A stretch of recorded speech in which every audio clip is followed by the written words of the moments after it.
Très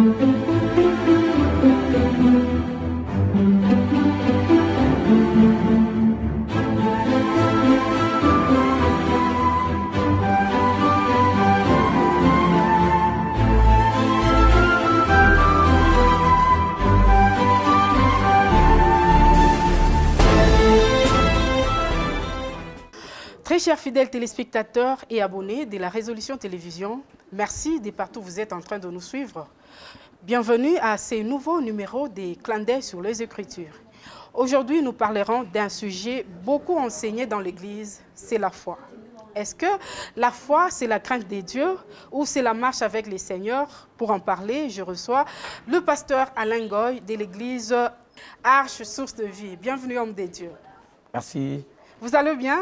Très bien, madame. Voilà, pasteur, aujourd'hui nous allons parler de la foi. Qu'est-ce que la foi? Merci, madame Rachel, de la délicatesse de ce thème. La foi, qu'est-ce? Ou qu'est-ce qu'on entend par la foi? Si nous devons rentrer dans les Écritures, si vous lisez dans les livres d'Hébreux chapitre 11, à partir du premier verset, l'apôtre Paul est en train de définir les concepts de la foi. Vous savez, on ne peut pas parler de la foi sans qu'il y ait la confiance. Nos pères, nos patriarches qui ont marché dans la foi, vous comprenez, ils n'ont pas basé leur foi dans les néants, ok? Ils ont basé leur foi sur la parole. Ils ont d'abord reçu la parole. Vous comprenez, on ne peut pas prétendre avoir la foi si on n'a pas la parole de Dieu, ok? La foi vient de ce qu'on entend vient de la parole de Dieu. Le monde tel que vous le voyez, le monde entier a été créé. Pour que quelqu'un accepte que le monde entier a été créé, ce n'est pas facile. Vous comprenez? Vous comprenez? Quelqu'un qui ne croit pas à l'existence du Créateur ne peut pas croire que le monde a été fait par la parole. Foi, oui. Okay, par la parole. Et la parole, vous comprenez, c'est une substance de Dieu. Okay? La parole, c'est une capacité que Dieu utilise. Vous comprenez? Lui-même, il s'appelle le consommateur de notre foi. Je vais donner des exemples qui sont terre à terre. Je prends l'image d'un monsieur qu'on appelle Noé. Dieu lui a dit de construire l'arche en fait de sauver l'humanité. Et personne ne l'a entendu, personne ne l'a écouté, personne n'a cru en lui. Parce que la foi, comme vous l'avez dit, par rapport à sa dimension de croyance, croire, c'est accepter. Okay? On peut accepter des choses qu'on voit, on peut accepter des choses qu'on ne voit pas. Je vais aller tout doucement pour vous faire comprendre. Est-ce que, pasteur, est-ce que la foi et la croyance, les démarches séparées ou ensemble? Écoutez, lorsqu'on parle de la foi en tant que croyance, elle est basée sur, d'abord, une personne normale, ok? Une personne humaine, ok? Toute personne, je l'ai dit encore, il y a des gens qui ont la foi dans leurs choses, dans ce qu'ils font. Ils ont foi, ils ont confiance, ils ont la fidélité dans ce qu'ils font et ils les font bien, ils les réussissent. Est-ce que vous me comprenez? Allez-y. Donc, lorsqu'on parle de la foi c'est une dimension spirituelle, ok, qui nous amène, comme l'apôtre Paul le dit, donc, à accepter les choses qu'on ne voit pas avec les yeux. Donc, la foi, c'est accepter les choses qu'on ne voit pas avec les yeux, mais qu'on croit que ces choses peuvent arriver. Ok? Ces choses peuvent se matérialiser. J'ai parlé de Noé. Comment est-ce que Dieu a parlé à Noé? Il lui a donné juste des instructions. Il lui a donné une parole, il a dit, construis l'arche, aura telle dimension, telle dimension. Et Dieu savait que dans cette arche-là, il pouvait contenir, sauver l'humanité. Okay? Il a dit à Noé, quand Noé a commencé à construire, comment est-ce qu'il pouvait construire quelque chose qui pouvait contenir le monde? Il a fallu qu'il puisse avoir d'abord la confiance en celui qui lui a dit. Okay? Vous voyez un peu la dimension de la foi? Noé a commencé à construire avec ses enfants l'arche. La dimension que Dieu lui avait donnée. Parce que c'est lui qui lui a dit de construire, il sait les gens qui doivent y entrer. Okay. C'était grand, c'était vaste, mais il a utilisé des moyens terre à terre pour bâtir quelque chose qui devait avoir un impact sur le plan de l'avenir de l'humanité.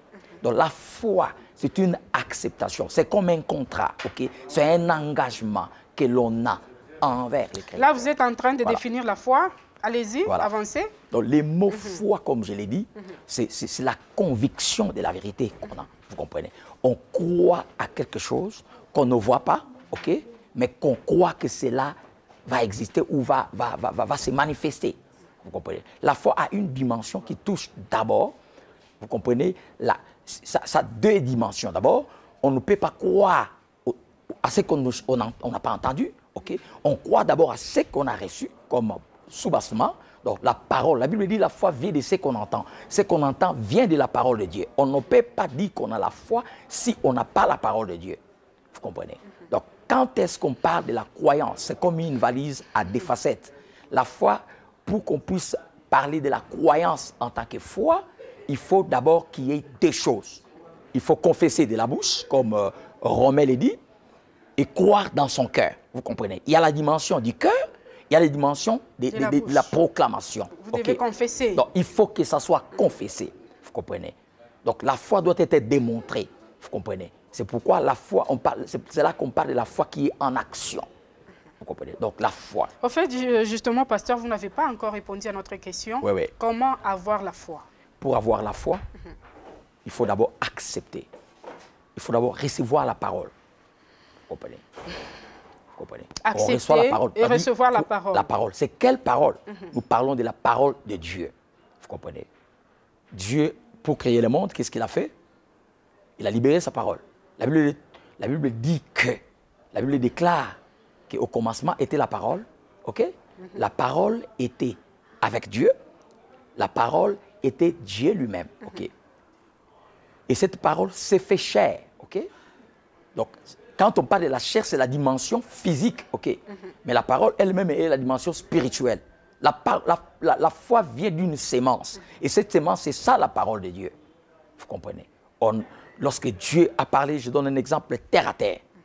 Dieu a dit à Abraham, lève-toi, va dans les pays des Chaldéens, là où moi je te bénirai. Il ne connaissait pas ces pays. Il est parti en se basant à l'obéissance à la parole de Dieu. Vous comprenez? La foi, c'est les codes d'accès qui nous amènent vers Dieu. Okay? Voilà. Parce que Dieu lui-même, il est invisible. On ne le voit pas. Mais on accepte, on croit par ce qu'il a fait, par ce qu'il a dit. Vous comprenez? Donc lui-même, il est la parole. Okay? Quand il a crié, il a libéré cette sémence qu'on appelle la parole. La Bible dit du néant, quelque chose a existé. Vous comprenez? Donc la foi a plusieurs aspects. Il y a la foi, d'abord, croyance. Il y a la foi qui vient de la parole comme don, ok, de l'esprit. Parmi les 9 dons de l'esprit, nous avons ce qu'on appelle les dons de la foi. Parmi les 9 dons. La Bible dit que même si vous avez la foi, ok, pour déplacer les montagnes, même si vous parlez les langues des anges, ok, vous parlez en langue, vous comprenez. Toutes ces choses, tous ces dons-là, les 9 dons-là, sont testés, vous comprenez, par un autre don qu'on appelle l'amour. Vous comprenez. La foi, c'est une dimension qui est d'abord spirituelle, ok? Mais la Bible dit, selon Jacques, l'apôtre Jacques dit que si nous avons la foi, mais nous ne croyons pas aux œuvres, vous comprenez? La foi sans les œuvres, cette foi est morte, ok? Donc il y a d'abord une dimension qui est spirituelle, il y a une dimension qui est physique, vous comprenez? Le monde n'existait pas, n'a pas existé, n'existait pas, était dans les vides, dans les néants. Mais pour que le monde existe, il a fallu qu'il y ait eu, que Dieu puisse libérer une parole, comme une sémence. Okay? C'est cette sémence qui est la parole de Dieu, vous comprenez, qui a amené à l'existence ce qui n'existait pas. Donc la foi, c'est une dimension qui nous permet et de marcher. Parce que vous avez posé la question, est-ce que la foi nous sert seulement de marcher? Oui, la foi nous sert aussi de marcher. La Bible dit que le juste vivra par la foi. Voilà, la foi nous sert aussi à bien marcher. La foi. Justement, pasteur, Voilà. Quand et où il faut avoir la foi? La foi, d'abord, nous devons avoir la foi. La foi doit être basée d'abord dans la parole de Dieu. La foi doit être basée dans les promesses de Dieu. Ok? Je peux aller de manière très simpliste pour faire comprendre à nos téléspectateurs qui nous suivent. La Bible nous Parce que donne justement, il y a beaucoup de certains qui richesses. disent même que la foi sauve. Oui, la foi sauve. Nous avions vu Jésus-Christ lui-même dans son humanité lorsqu'il est venu sur la terre. Il a lui-même rencontré les gens qui avaient la foi. Il était impressionné de voir les gens qui avaient la foi. Je peux vous donner l'exemple juste d'une personne qui était militaire. Une personne qui était un commandant de l'armée, okay, qui a vu son serviteur qui était malade, son serviteur qui était à l'agonie, qui était au point de mourir, il a décidé d'envoyer ses gardes-corps pour aller voir Jésus, afin qu'il vienne guérir son serviteur qu'il aimait beaucoup.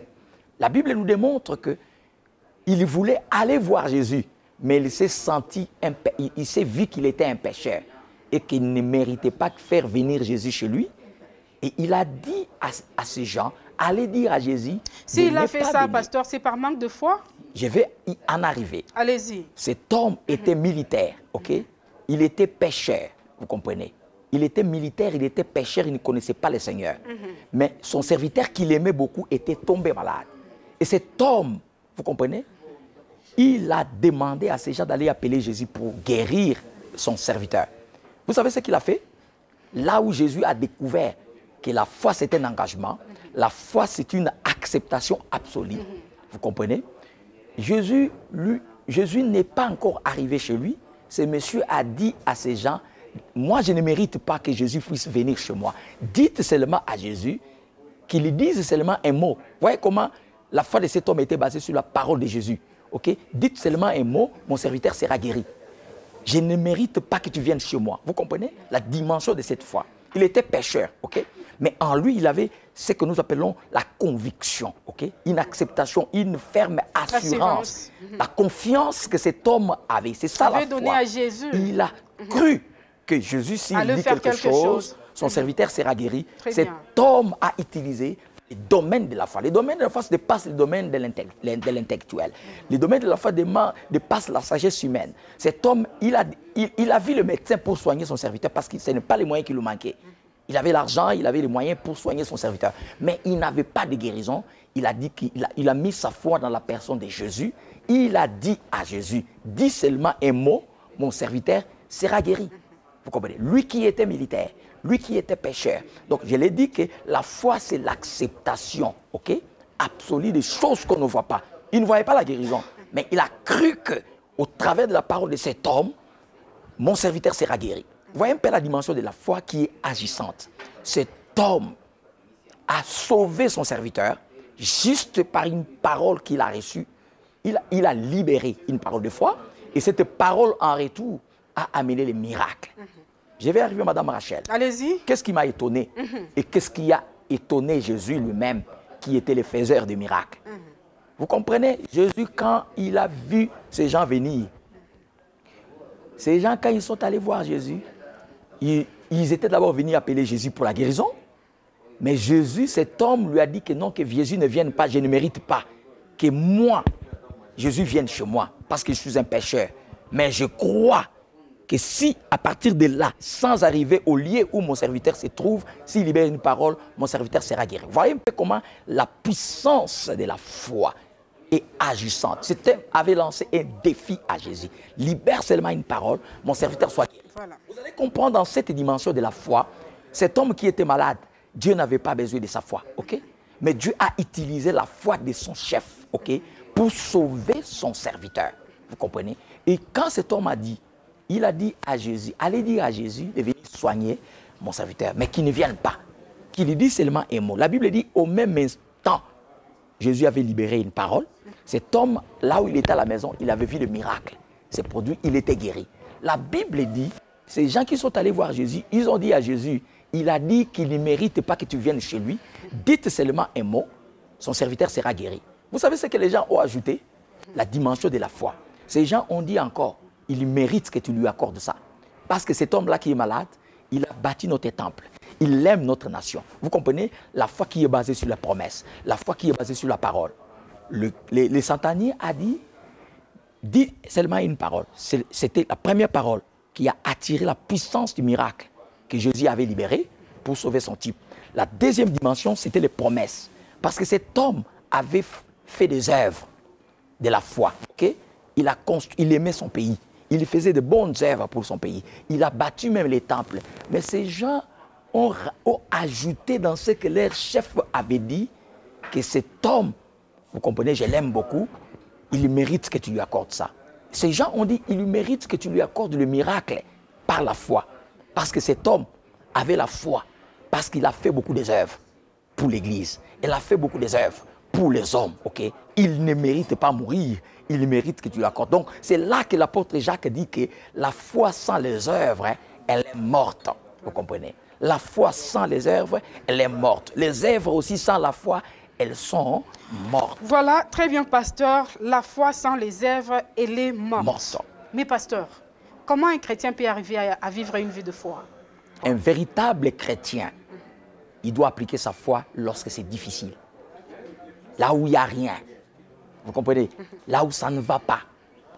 J'ai toujours dit que pour faire la percée, les mots même percée veut dire drill. Drill veut dire percer. Les mots percer veut dire créer un passage de force. Donc la foi peut vous accorder malgré les ce épreuves, que vous ne pouvez pas. Un chrétien doit toujours percer.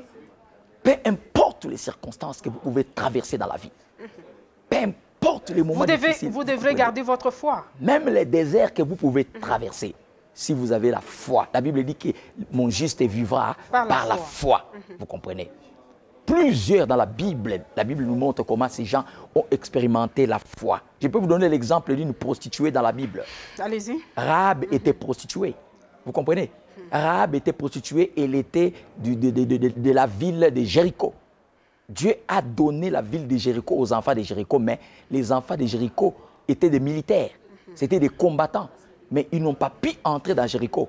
C'était une petite ville. Ils n'ont pas pu atteindre Jéricho par la peur. Vous savez, ce qui chasse la foi, c'est la peur et les doutes. Beaucoup de gens peuvent réussir s'ils marchent dans la foi. La foi, c'est une ferme conviction, là où c'est impossible. La foi amène l'impossible possible. Vous comprenez? Cette femme Rahab était une femme prostituée. Vous savez là où elle a bâti sa maison? À la clôture de la frontière. Le mur là, de séparation de la frontière de Jéricho, c'est là qu'elle avait. C'était une femme qui courait, qui sortait avec des officiers militaires. Mais son pays devait être assiégé. Dieu avait parlé à Moïse qu'il va donner ces pays-là aux enfants d'Israël. Dieu a parlé, Moïse est mort. Dieu a parlé à Josué. Je vais donner cette Canaan et toutes ces villes de Jéricho aux enfants d'Israël. Mais les enfants d'Israël n'ont pas pu entrer parce qu'ils ont rencontré des oppositions. Ils ont rencontré des résistances. Mais Dieu a utilisé une femme qui était prostituée à cause de la conviction qu'elle avait, à cause de la foi qui était basée sur les promesses que Dieu avait faites à un peuple étranger. Vous savez ce que cette femme a fait? Quand des espions sont entrés dans le pays, pour avoir le pays, on ne peut pas entrer dans les territoires qui est occupé par les ennemis si on n'a pas des espions. Et Moïse avait envoyé des espions. Et parmi les espions qui sont arrivés là-bas, les 2 espions sont arrivés. La Bible dit que cette femme, elle connaissait les enfants d'Israël. Elle avait déjà appris les paroles, des promesses que Dieu avait faites à un peuple qu'on appelle les enfants d'Israël. Et cette femme, la Bible dit, quand elle a vu des espions venir, elle a compris que ça, c'est un peuple de Dieu. Elle a cru en ces gens.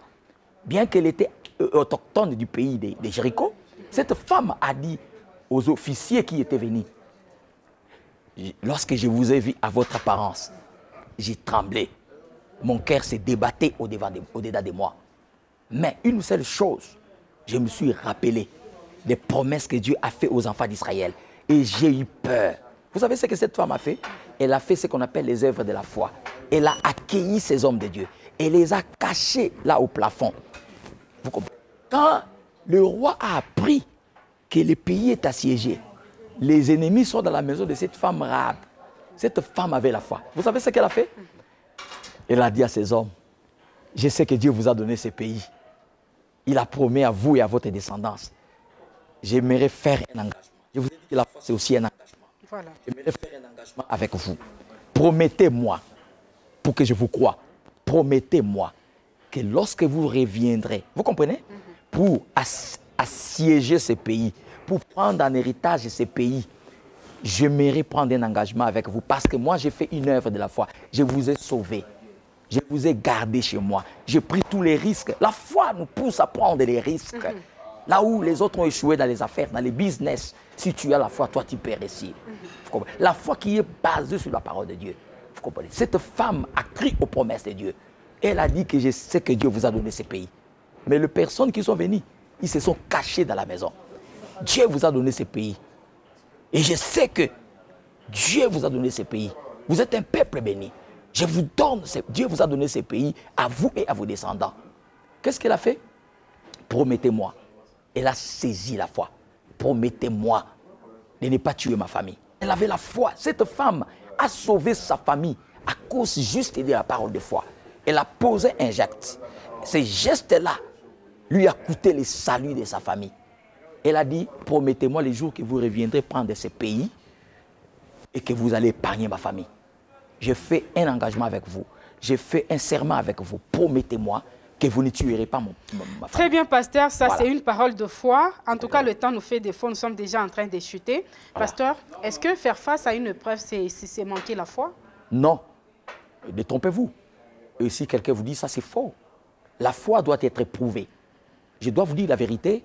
Malgré les épreuves, Écoutez-moi. malgré la souffrance. Les épreuves, je vais vous expliquer deux choses. Les épreuves, c'est Dieu qui les envoie. OK? Oh là là. Les tentations viennent du diable. Vous comprenez? Les épreuves, c'est une école. Ce sont des examens que Dieu nous donne. Ma soeur, tu n'as jamais rencontré des problèmes.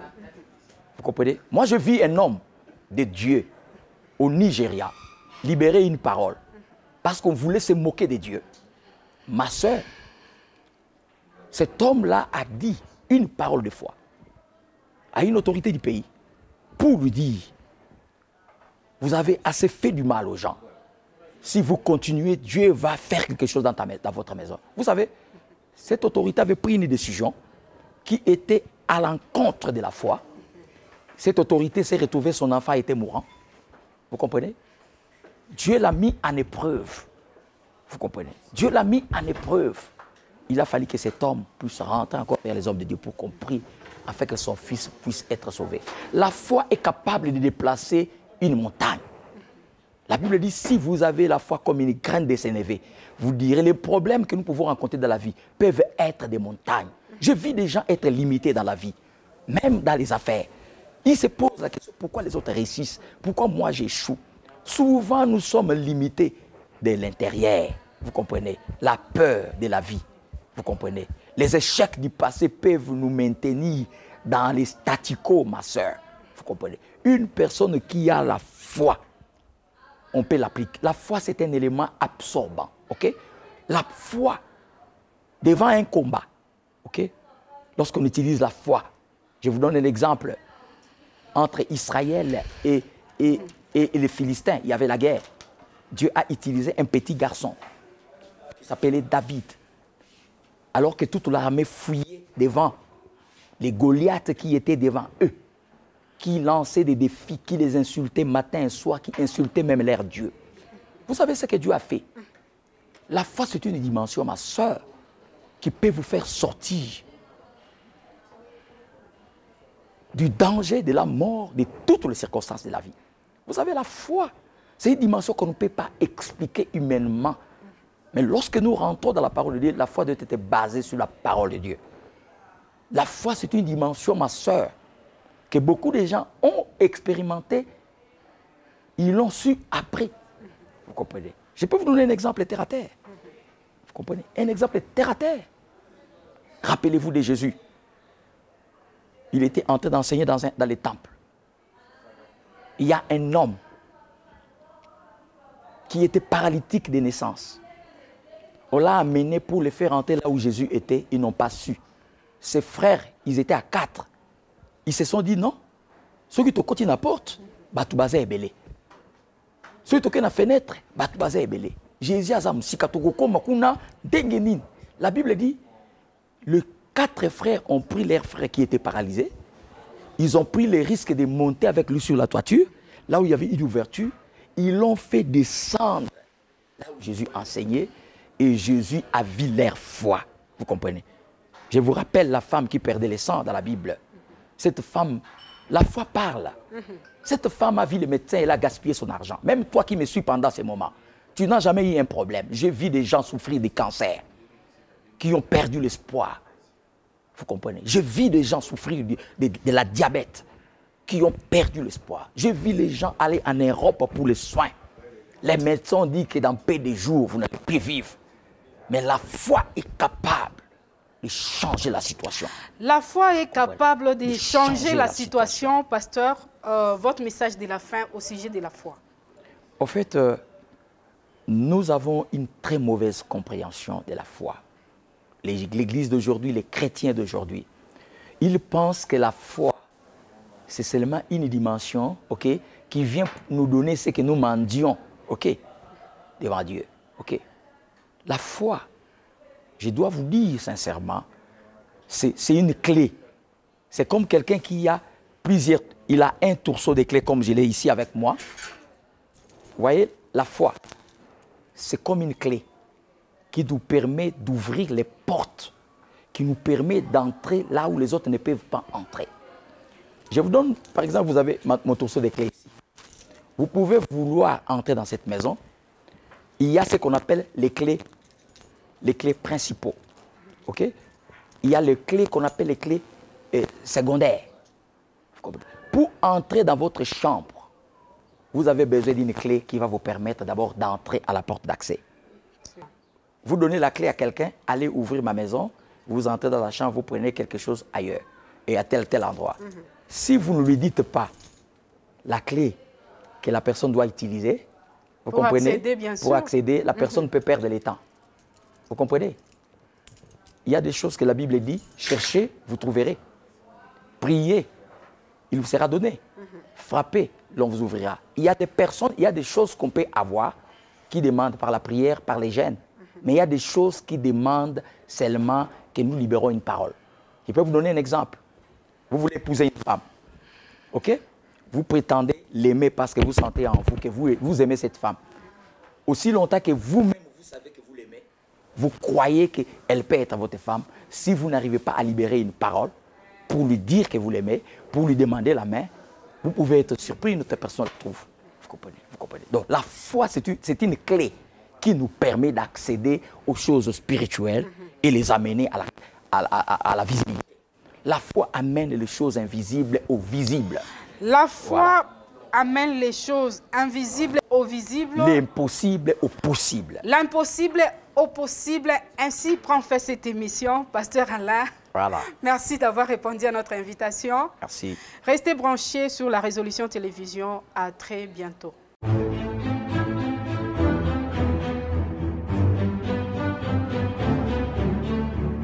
Thank you.